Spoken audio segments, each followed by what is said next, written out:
வா வா வா வா என்ன வா, பெரியம்மா? வா ஒண்ணு இல்லடி, வா உட்காரு. உட்காருடி. எல்லாத்துக்கும் யோசிப்பா. இந்தா உளுத்தங்களி, இந்தா உனக்காக பெசல்ல செஞ்சது. இங்க அதுல இருக்கிற நல்லெண்ணெயோட அப்படி சேர்த்து திங்கணும். அப்பதான் உடம்புக்கு நல்ல வலு சேரும். இந்தா நீயும் சாப்பிடு. எனக்கு எதுக்குக்கா?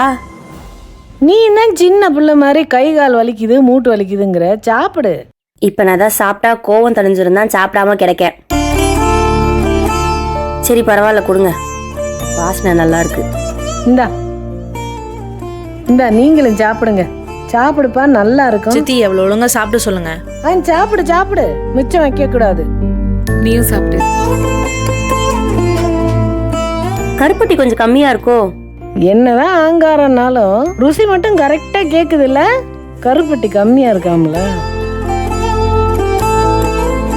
சரி, உங்க அப்பா அம்மா கிட்ட எல்லாம் பேசிட்டியா? மணிவிழாலேருந்து காணாம போனவர்கிட்ட நான் என்னத்த பேசுறது? நான் எதுவும் பேசல. சும்மா எதுக்குடி எல்லாத்துக்கும் டென்ஷன் ஆகுற? என்ன பிள்ளைக்கு சடங்கு சுத்தணுமா இல்லையா? அதெல்லாம் முக்கியமான ஃபங்க்ஷன் இல்லையா? ஐயோ சித்தி, நீங்க என்ன, நீங்களும் அவங்க கூட சேர்ந்து இப்படிலாம் பேசுறீங்க? எதுக்கு இப்ப அதெல்லாம்? நீங்களும் ஏன் இந்த வீட்டு ஆளுங்க மாதிரி பேசுறீங்க? இங்கே தர்சினி, முதல்ல ஒன்று தெரிஞ்சுக்க. நம்மளை என்னதான் சுண்ணாம்புல குளிப்பாட்டினாலும் நம்ம எல்லாரும் இந்த வீட்டு ஆளுங்க தான். அதெல்லாம் மாற்றவெல்லாம் முடியாது, மாற்ற வேண்டிய அவசியமும் இல்லை. இங்கே உணர்வெல்லாம் வேற வேறையா இருந்தாலும் நம்ம இருந்த இடம் ஒன்று தானே, அதெல்லாம் மாற்ற முடியாது இல்லப்பா. உன் சித்திய வேணா கேளு. ஆமாம்பா. அது மட்டும் இல்லடி, இங்கே ஐஸ் வேணாம்ன்றுச்சு, அதனால நம்ம வேணாம்னு விட்டுவிட்டோம். அந்தந்த பிள்ளைகளுக்கு என்ன விருப்பமோ அதை செய்யணும். ஆனா செய்யற விருப்பம் இருக்கா இல்லையான்னு கேட்கணும்ல. நம்ம அந்த முடிவை எடுக்கப்படாதியா? அதான் எனக்கு சூப்பரா செஞ்சீங்களே. பாவம் ஜனனி சித்தி ரொம்ப கஷ்டப்பட்டு தீம்லாம் செட் பண்ணி கிராண்டா பண்ணாங்க. ஆனா கடைசியா என்னாச்சு? எல்லாத்தையும் காலி பண்ற மாதிரி வேலை பார்த்துட்டார்ல. அதெல்லாம் விடுங்க சித்தி. முதல்ல தாராவோட விருப்பம் என்னன்னு கேட்போம். இது கரெக்ட். சரி தாரா, இங்க பாரு, நீ சொல்லு. உனக்கு என்ன இஷ்டம், வேணுமா வேணாமா? ஹானஸ்டா சொல்லு. இங்கே உங்க அம்மாவை பார்க்காத. உனக்கு விருப்பமா விருப்பம் இல்லையா? அக்காளுக்கு செஞ்சோம், அவளுக்கு செய்யல. உனக்கு என்ன வேணுமோ அதை சொல்லு.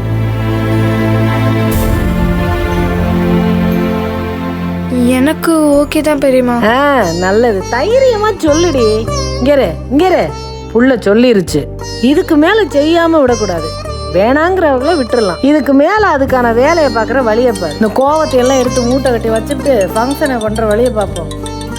யாரு? உங்க அப்பாரு தான். 100 ஆயுசு தான் உங்க அப்பா இருக்கு. ஓ, பேசு.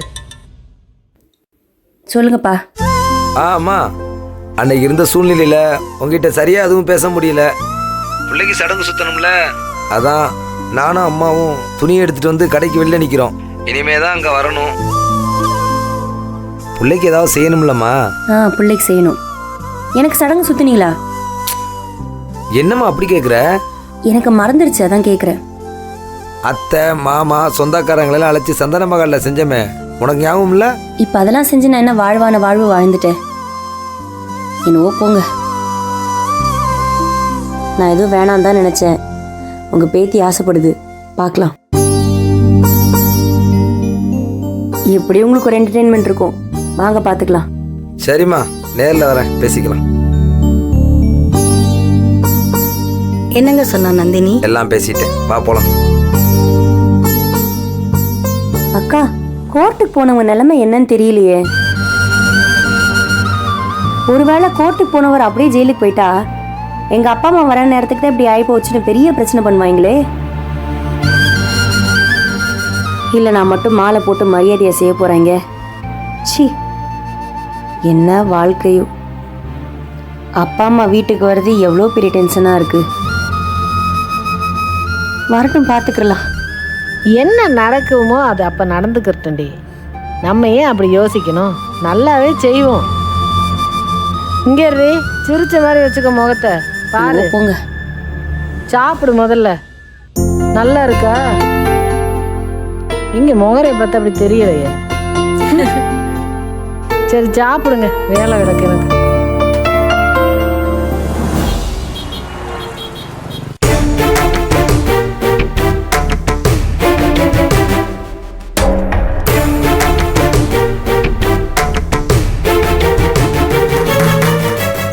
என்னடா இம்புட்டு நேரமாச்சு அண்ணனை காணோம்? கொஞ்சம் பொறுண்ணே.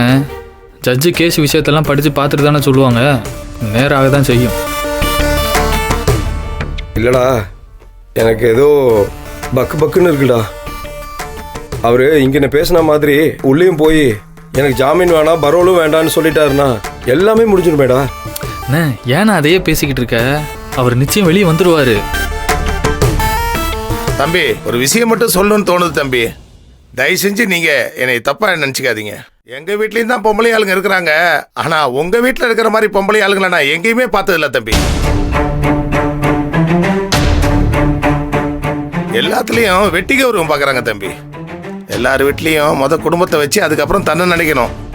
அது ஆம்பளையா இருந்தாலும் சரி பொம்பளையா இருந்தாலும் சரி. ஆனா உங்க வீட்டு பொம்பளைங்க தங்களை மட்டும் யோசிச்சுட்டு அதோட விட்டுறாங்க. குடும்பத்தை பத்தி யோசிக்கவே மாட்டேங்கிறாங்கப்பா.